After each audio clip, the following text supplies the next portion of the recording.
Hey everyone, welcome back to another webinar. This one is going to be focused more on marketing. And if you haven't heard the term guerrilla marketing, it usually refers to some very, or at least what people think of it as, is very aggressive marketing. But we're not going to do that because I don't think that aggressive marketing works necessarily in the aging in place niche or, in any niche working with older adults and families, especially because everything is so emotional. So what I like to think of as guerrilla marketing is really more specific, more uh, directed, so that's what we're going to talk about. We're going to talk about those kinds of marketing techniques and tactics, I guess, that you can use. Now, the truth is that, when I had my internet marketing company, which I just closed about in 24, in order to, work on aging in place directory, I worked specifically for small and home-based businesses. And what I'm finding is that a lot of the aging in place professionals basically are small and home-based businesses, solopreneurs or entrepreneurs with just one or two employees, if any, or just using virtual assistants or, working completely by themselves. So it's a perfect fit for me because I have 25 years of experience in working with that demographic. And what I can say is, and what I know for sure is that that demographic doesn't have this massive budget that a lot of other companies do in order to pay for ads or to, pay for employees to do a lot of marketing or graphic design or content delivery or whatever. So that's why one of the reasons why I'm even doing these webinars is to help everybody get a grasp on how to do all of this work, without burning themselves out, because of course you're also continuing to do the actual work of being an aging in place professional in whatever niche you are, an OT, a move manager, CAP certified contractor, handyman, whatever. So we're going to dig into some of these issues that I'm hoping and should be able to help you with your marketing. Now, most aging in place professionals are excellent at what they do. I hope you agree with that. I hope you feel that you are doing well. The gap is in trying to alert their clientele or potential clientele of who they are, where they are, and what they do. So, what makes it so difficult, I think, for this aging in place niche is that we are in essence we are preaching, proactive work. We're preaching, fix your home before something happens. Make the changes in order to stay independent in your home.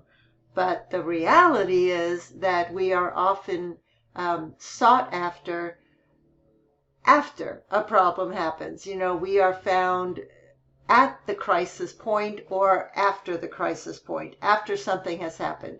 People tend to be reactive versus proactive. So our tactics have to reflect that, and our system, whatever system it is you're using in your job, of how you do things, the information you put out, all that has to reflect that reactive mode, because I don't know that we're going to be able to change it. As an OT, I saw that all the time, and I still see that now, even to this day, amongst my family and my friends and it's crazy how people are still in that reactive mode, and it's very, very few who are in the proactive mode. So we need to work on that, and the guerrilla marketing tactics that we're going to be talking about, I think, will help to address that. So I want to reiterate, guerrilla marketing in this case, at least the way I'm teaching it, is not about being pushy or loud. It's really about being consistently visible, because I think it takes an average of 11, and I think I heard recently 15, 11 to 15 times for someone to see your name, to see your brand before they even consider contacting you for whatever it is they're going to contact you for. And I also want you to understand that most families aren't really thinking about aging in place. They're thinking about how to keep mom from falling, how to make it easier to get into the house, how to get her to stop driving, how to get some help into the house. They're thinking about those very minute moments, those very minute instances. They're not thinking about the overall picture. So when we market our services, we have to focus on those small moments, those minute moments or specific moments that people are actually thinking about. So traditional marketing for aging in place tends to not work as well because of these three main issues. One, the decisions are very emotional. I mean, come on, aging in place is, I've always said that the two main blocks for aging in place are one, it's emotional, and two, it's financial. And it is. So fear is a big issue. It's not just fear of getting older, fear of the house looking like a hospital, fear of accepting aging or accepting limitations, because a lot of that brings up this whole issue of denial. And you're dealing with a lot of that, not just in the older adult, but in the family as well. And then number two is, as I've said before, the whole idea of resisting it until crisis. So they're reactive instead of being proactive. And oftentimes, the seniors themselves aren't going to admit it. And the adult children may not even see mom or dad except maybe once or twice a year if they live away. So they come in for a holiday and they notice, wow, wait a minute, mom or dad, they're not walking like they used to walk, or what's going on with the shuffling, or, why are they grunting and groaning every time they have to reach for something, and what's going on? It may hit them that all of a sudden something is, wrong. And then, of course, if they bring it up with mom and dad, they're not even going to admit it, of course. And name recognition, branding. Branding is always a little, I don't really know if branding is the most important thing. But if your name, if your company name is associated with multiple other services, or, you get referred to by someone, that's all part of branding. So yeah, for older adults, that does help. And for families, that can help. Although nowadays, I think more families are a little smarter and they do a little more research online. So name recognition in that instance may not be as important, but it still is part of the equation. So I also want to express the language gap. It's so important to speak I don't even know what to call it, but to speak client speak, I guess. Client speak versus what we speak. We'll say something like aging in place or home modification, but what clients speak is, well, construction for the bathroom, construction for the kitchen. Saying you're CAP certified doesn't mean a lot to a lot of people. They have no idea what CAPS is, and I've mentioned it multiple times to my friends and they still aren't sure what CAPS is, which, I guess it's just not part of the lingo. So you don't want to necessarily say it. Of course, you want to have it there to say that you're certified in this, and, it may do something, but to mention it to someone doesn't mean everything. And don't say things like, we really care about your mom and dad, and that is, I call that political talk, where you're just spewing the talk that everybody else spews out. It's at this point, we're all kind of numb to that kind of language. And you never want to say well, I don't want to say never, but you don't want to say things like we serve adults 65 and older, because a lot of people are very reluctant to believe that they're old. My sister is in her 70s and she's not old according to her thinking, but so I don't think she's old either, but in her age frame, in that age frame is when things start falling apart, and that is definitely what's starting to happen.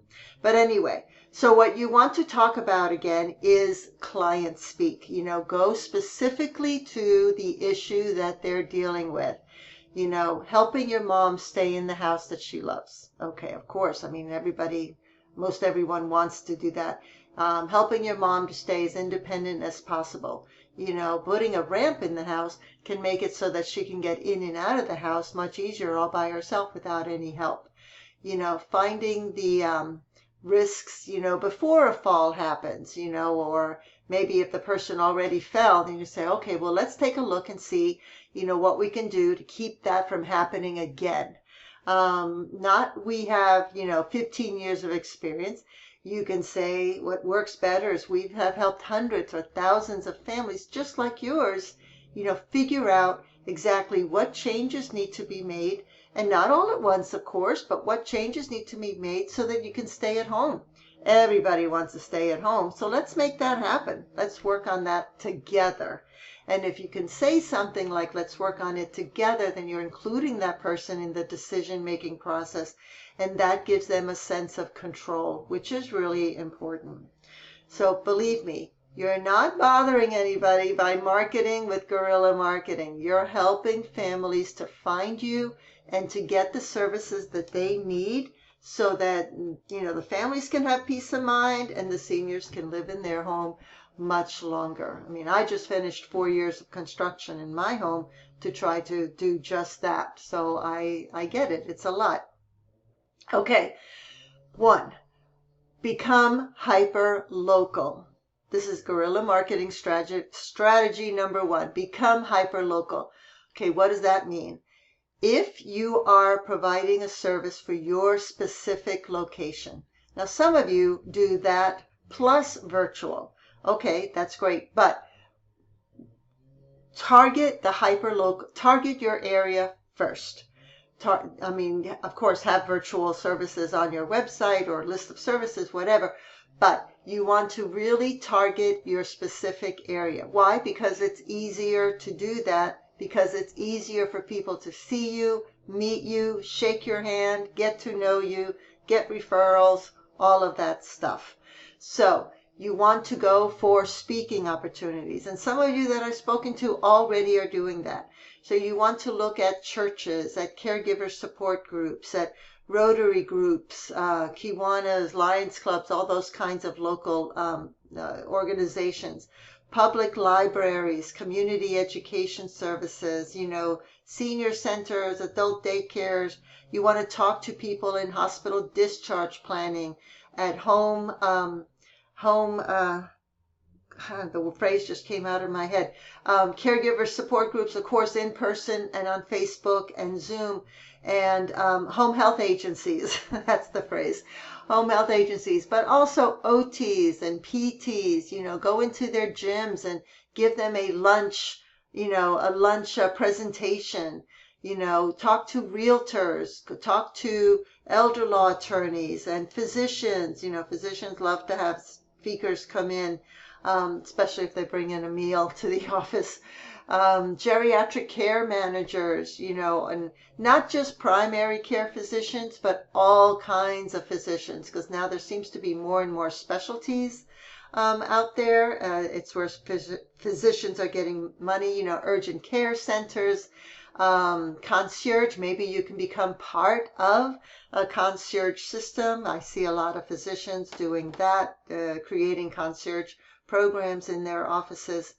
And don't, walk away without anything. Make sure that you come in, with handouts or cards or videos for them to show their clients, anything that you can share with them that they can share with their clients. Maybe you can provide a monthly checklist that that's branded with their logo that they can share with their patients or clients or, whomever are going in.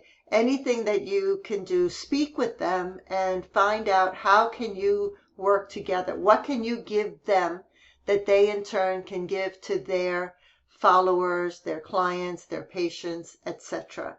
You don't need to, blanket the area immediately. Just start with one.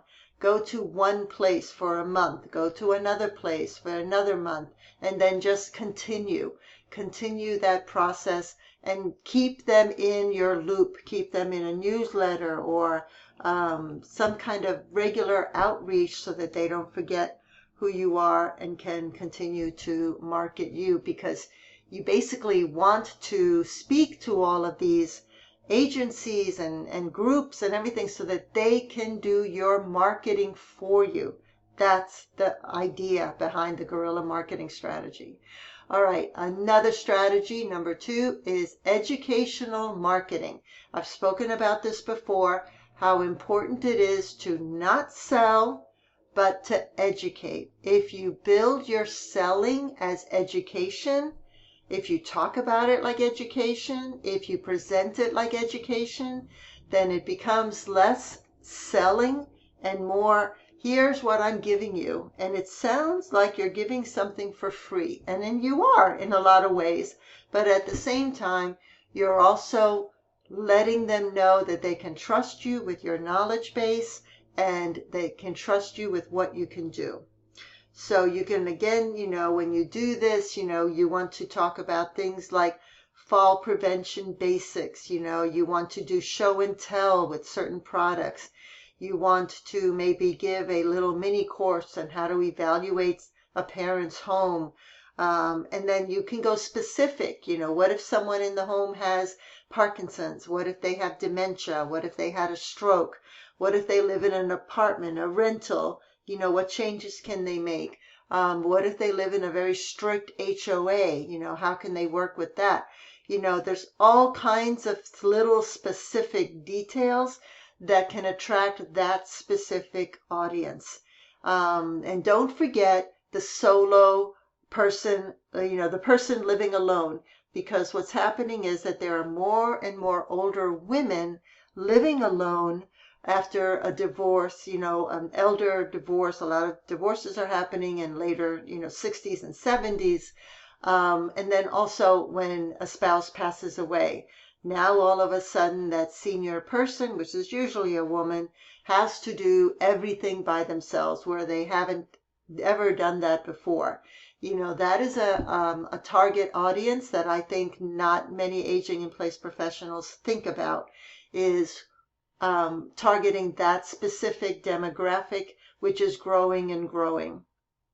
I myself am in that demographic, and I could not find hardly any resources for that when it happened to me. So, tip of the day for you. All right, and then of course, don't forget the families, because aging in place is not just for the senior person at home, it's also for the families. So talk about, or hook up with a geriatric care manager or social worker and talk about caregiver burnout and how caregivers can create boundaries and what can you do when a parent is fighting you on just about everything. So all of those resources, I think, are part of what can really help an aging in place professional expand their service base. And of course, you don't have to do everything in person. I mean, there's only one of you, right? Usually. So you want to take some of this information. If you're doing a presentation, film it. Get someone to come with you and film it so that you can make YouTube video out of it. Use the information that you present at any presentation as part of email newsletter. Break it up into multiple emails. Of course, any questions that you get from your audience, put that in your website or email or video, whatever, as an FAQ, because if they're asking that question, other people are asking that question. And anytime you can give out a checklist, a quiz, anything like that. It's online or it's on print. Anytime you can give that out for free, and then at the end of the checklist, let it link to or provide a link to a workbook that they can buy. These days with Claude, Claude is like a ChatGPT type of a program. Claude can create some of the most beautiful workbooks. So all you have to do is ask it, to create the checklist. And then once it creates the checklist, then you can say here, create a workbook for me. In fact, let me see if I can show you one. Let me open that up. Hold on a minute.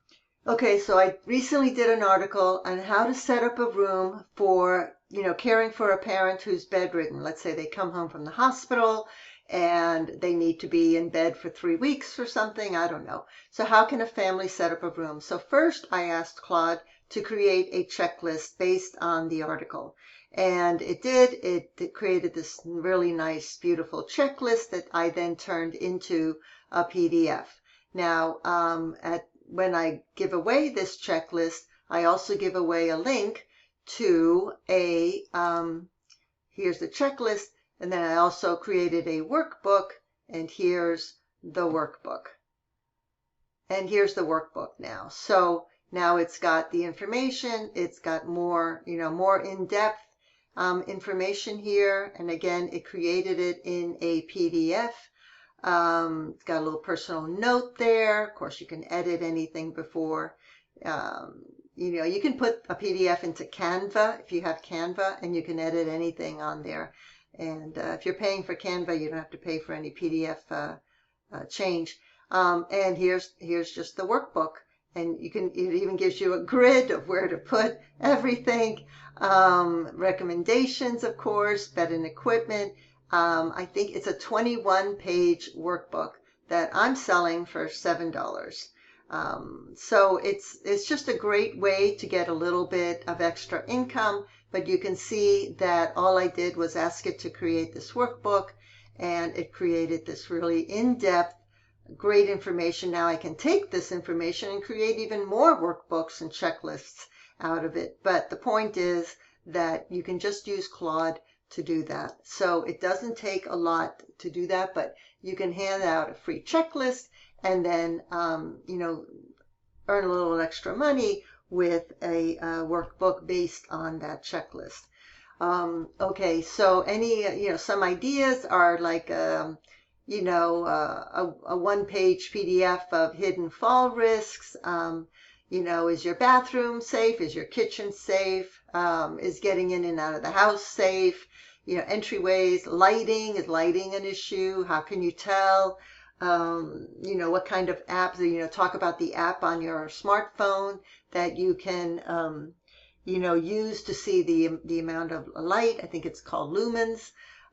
There's so many things that you can give away that make people feel like, wow, I really got a lot out of this. And it could even be gift ideas for someone in a nursing home, gift ideas for someone at assisted living, activity ideas for Halloween, for Mother's Day, for Father's Day, whatever. It doesn't have to necessarily be about home safety. Although, of course, you want to promote that, but it doesn't have to be. You can make it a little fun as well. Okay. Number 3, guerrilla marketing strategy 3, relationship stacking. So what I mean by this is that one strong referral source. Let's say you went and did a wonderful job with Mr. and Mrs. Smith. Now, Mr. and Mrs. Smith start referring you to their friends and family. So now you are stacking, you are building relationships from that one client. But you're also working to build relationships with other professionals, like discharge planners and geriatric care managers and realtors and elder law attorneys and home health agencies, PTs, OTs, and, physicians of all kinds. Don't forget everything like from eye doctors to podiatrists to orthopedics, arthritis, rheumatoid arthritis, endocrinologists. I'm just trying to think of all kinds of specialties that most older adults go to.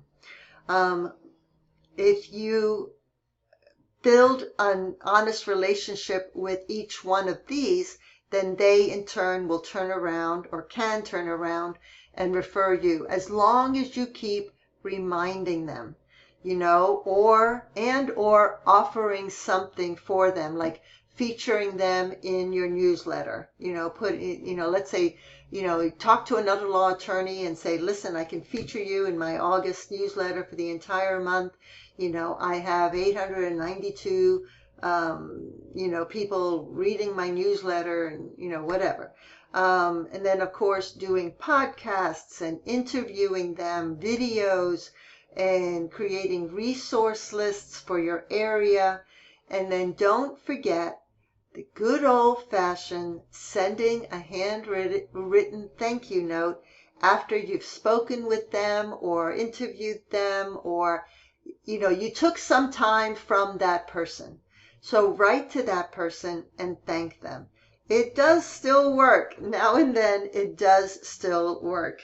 And I think that the idea is to just connect with people who can connect you with others that may need your services. But the way to do it is to provide them with something and to let them know that you are here to stay. You're not just a flash in the pan. Flash in the pan? Is that the right phrase? I don't know. Anyway, that you're here to stay. And the way you do that is by continuously alerting them of who you are. Sending a holiday card. I think I've said this before. 6-7 years ago, my mom passed away, and we used a realtor in Orlando to sell her house, and that realtor still contacts me every single month. Every single month I get her newsletter. I get, tips about what's going on in the Orlando real estate or anything and it's just a friendly reminder. It's not marketing even. She does a great job, and I have to give her kudos for that. So I will always refer anybody in the Orlando area to her, and I have, because I know her name and it's always in front of me, instead of trying to think, now who was it that we used for Mom's house? So anyway, all right, so today's exercise: list 3 referral partners that you already have a relationship with. If you don't, then list 3 or find 3 that you can contact. Maybe you met somebody at a networking group. Maybe you see somebody on LinkedIn that lives near you that you would like to have coffee with or meet. Get 3 referral partners, one way or the other. Either they're new or you've already spoken with them. List 3 professional categories where you have no relationship with yet. Maybe you haven't spoken to another law attorney yet. Maybe you haven't walked into a doctor's office as of yet. Maybe you haven't gone to a church event, to do a talk or a support group. Use AI if you like to list as many possible resources that you can possibly get, as many possible professionals, and start going down the list and see who you can contact and who you can connect with, and do one specific action that you can do this week with one person. Now, what I do is I put everything on my calendar. If it's not on the calendar, it doesn't get done. So it has to be on the calendar. So as soon as an activity comes up, as soon as a project, anything, it has to get onto that calendar. And so make it, pick a day, every Wednesday, every Thursday, every Friday, whatever. You're going to do this list. You're going to go to 3 referral partners. You're going to look for 3 professional categories, and you're going to take some kind of action, whether it's contacting them, setting up a meeting, sending out thank you notes, creating a video, whatever. If you can do it more than once a week, that's even better, because now you're building resources that more and more people will find you. All right, so guerrilla marketing strategy 4, storytelling instead of advertising. I just heard a review of Taylor Swift's. I'm not a Taylor Swift fan, but I have to admit her new video of The Fate of Ophelia is pretty freaking good. Anyway, I heard a review of her in general, not just that one video. But the person was saying, and this person was a director, I think, and a producer. And he said the reason that he feels that she is so successful with all of her videos and songs and has such a huge following is because she is, at the end of the day, a storyteller. She does a great job of storytelling. Her songs are telling a story and they connect with her audience. So people don't remember lists. People don't remember people even. I know I have a hard time remembering people, but I will remember their story. So when I meet 30 people at a networking group, I rarely remember who they are, what they look like, and what they did. But I can remember that, oh, this one told me a story about dry cleaner. Oh, this one had a story about car cleaning. Oh, this one had a story about you can remember their stories. And that's why you want to integrate storytelling in everything that you do, your conversations, your content writing, your videos, everything. So when you create that prompt to create your articles or any information that you do on AI, include in it that you want to include a story that makes people feel that you are listening to them, that they can see themselves in that story. And put in your own stories, of course. Don't just make stuff up. Put in your own stories. If you don't have any, then read about some on some news articles or anything like that. And but create stories. All right, so some story frameworks, I put down 4 here, a before and after kind of thing. Well, the bathroom used to look like this, and they had no idea it was the most dangerous room in the house. And after a quick assessment, we found these things. Or the holiday visit kind of thing. I just did an article on that. And, the family only saw mom a few times a year. And now during Mother's Day, they notice, oh my God, things are a little different. Why is the house such a mess? What's going on? Why is there, expired food in the refrigerator? All kinds of things can start happening that you don't notice if you're not there every day. Small changes and big outcome. Hey, this one little thing that we did, just adding a grab bar to the outside step made it so much easier for my dad to get into the house. Or things like, hey, I didn't know this was possible. Most families have no idea about the services that Aging in Place can offer and what it can do, not only for them, but not only for the senior parent, but also for them. So stories. Tell stories of what, and you want, again, put it everywhere in your presentations, in social media, your about page, wherever. Storytelling. Do the Taylor Swift thing. I should write an article about that, the Taylor Swift thing. All right. Guerrilla marketing strategy number 5, unexpected visibility tactics. So some of the highest return on investment in aging in place niche literally costs almost nothing. And it happens in places that I think most professionals in our niche don't think to look. And I love to think out of the box. So I'm hoping that this will help you with some out of the box ideas. And so you can come up with your own out of the box. And if you do, please tell me, because I would love to hear what you come up with. So one is putting QR codes on whatever it is that you do. People are getting, I think, very used to QR codes. I just did a lot of work for the, and I can't remember, it was up in Canada. It was it was in January, and it was some organization up in Canada, some national conference. And what I did was print up What they wanted were QR codes. And I got quite a few people coming to the website because they clicked on that QR code. They scanned it. So it's definitely easy to do. All you have to do is go online and say, give me a free QR code for whatever URL and or whatever information, PDF, whatever, and it will do that. It costs nothing to create a QR code. Seasonal campaigns, pick some holiday of the year, and it doesn't even have to be a major holiday. It could be, I have a website here. Let's go to thedays.com.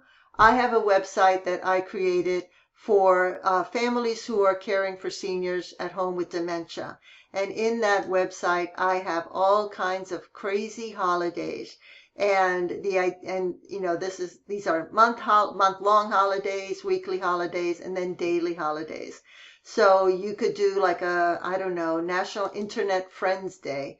And the idea of this website was to give families ideas of things to do based around that crazy holiday. So the point is, you can use this website. It's called funseniorholidays.com. But I think that the point is, it doesn't have to be Christmas or Easter or, Mother's Day. Of course you can use those holidays, but the point is you can also use some of those crazy holidays, and that gives you ideas of even more marketing material that you can use around that. And also don't forget the seasons, winter, summer, spring, autumn. There may be things during those seasons that correlate with services that you provide. Like for instance, if you provide, if you are a construction company and you create ramps for the outside, then winter would be a good time to talk about how you create ramps that have treads or keep someone from slipping on the ramp material, or I don't know, whatever. You get it. It's all kinds of seasonal things. And then of course local Facebook groups.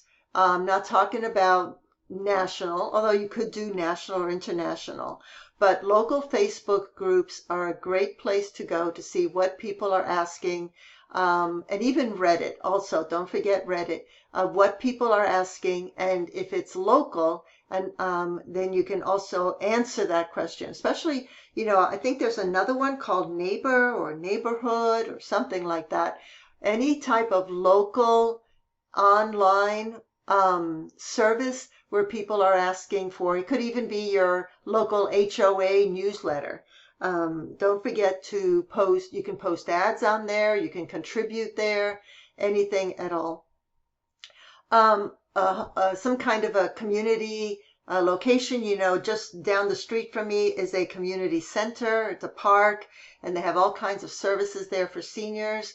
A community bulletin board where you can put, up a free weekly checklist, a newsletter, sign up, or safety tip of the week, or whatever, anything like that, where you can, even if it's your local grocery store, they may allow you to do something like that there. Before and after kind of visual content, people tend to really like, we all do, right?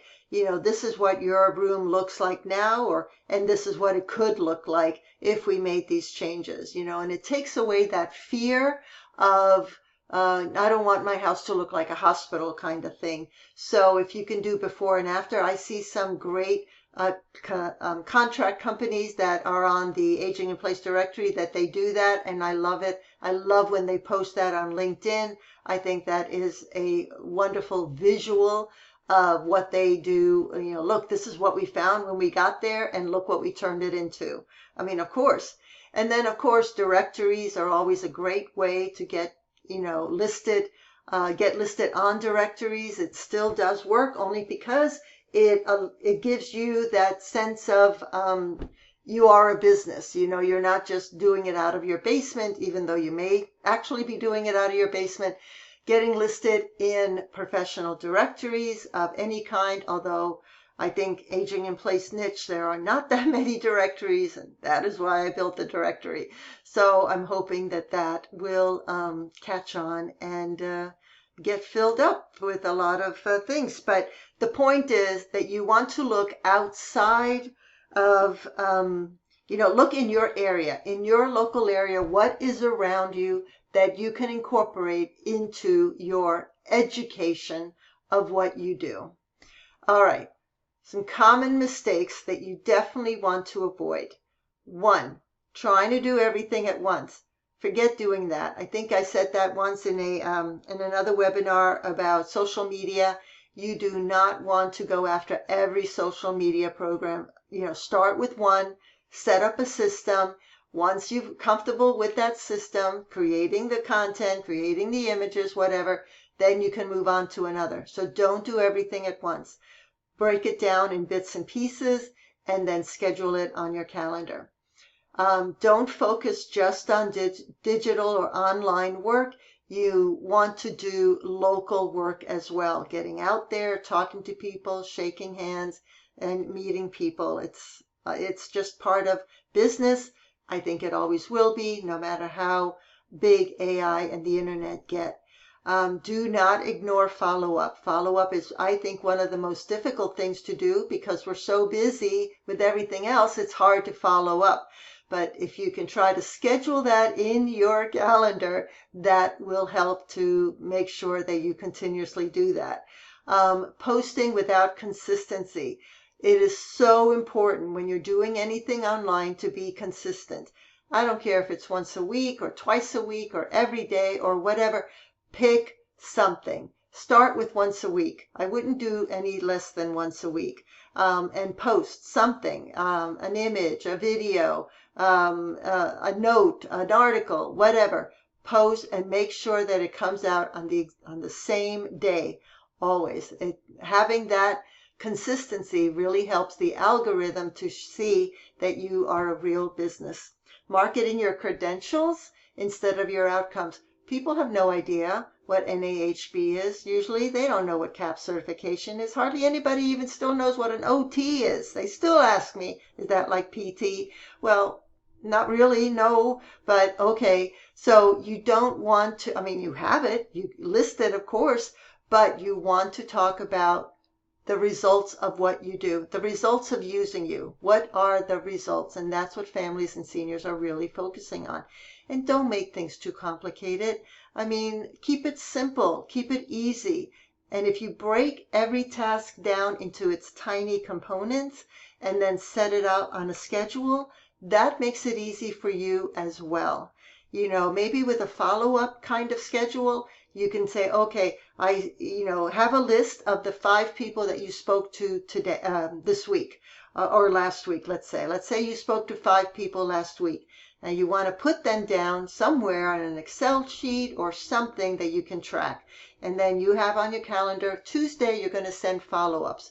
Okay, so then Tuesday comes up and you open up that list of the people that you spoke with last week. And then you have your cards, you have your notes, whatever, all ready, and you know what you're going to write to this person and send it out. So the information is already there. So if you break it down into small components, it makes it much easier. And I talked about the CARE framework before. And that's basically connect locally, answer questions, via education, no selling, education, repeat, repeat, repeat. And all of that ends up earning trust of the person that you are talking to or targeting or trying to build relationships with. Connecting locally definitely helps you to build those relationships in your area. And again, pick a specific geographic radius so that you know who to contact when, where. If you want to, make a master list of all the places in that geographic area, all the churches, all the community centers, all the local groups, whatever. Spend a couple of days doing that, and now you've got a master list of who to go after. Of course, answer questions, A's for answer, handouts, checklists that link on to workbooks that you can sell. presentations, videos, or anything that you can use to educate and answer the questions. You can even have a Dear Abby kind of thing, every week where you get online or you go somewhere, the library or wherever, and they can ask you all kinds of questions. They have an hour to ask you whatever. And then continuously repeat it, and have specific dates and times that you're going to repeat things. And believe me, when it takes time to earn trust, do not expect to go somewhere and walk out with 20 referrals or even one referral. You're going to probably go back to that place 10, 15, 20 times before you get a referral. That's just how it is. With human nature, it takes time for people to trust you in order to hire you. So don't get disappointed. So what I want you to take away from this webinar is, one, you do not need a large budget. You don't need to spend a lot of money, but yes, you do need to spend time. Trust is extremely important in our niche. Extremely important. So you want to work on building that, and you can do that with stories and with presenting yourselves at events. Education, education, education. Do not sell, just educate. And use the relationships that you already have to compound other relationships. You never know who knows who, so don't discount anybody. And again, stories are so very important because people remember stories more than anything. Believe me, you already have something that families need. They just don't know that you're there.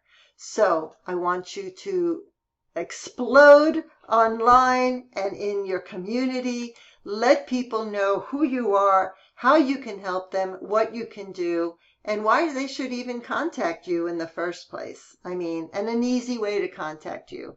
So share your amazing knowledge. You're all doing a wonderful work, and I think with 10,000 plus people a day turning 65, this niche is just going to keep growing and growing and growing. I feel like we are at the very beginning stages of this niche. We have not hit the big height of the silver tsunami. All right, I hope this webinar was useful for you. And of course, let me know what wonderful out-of-the-box ideas you have. Any questions you have, I'm more than happy to help you. All right, take care, and I'll see you next time.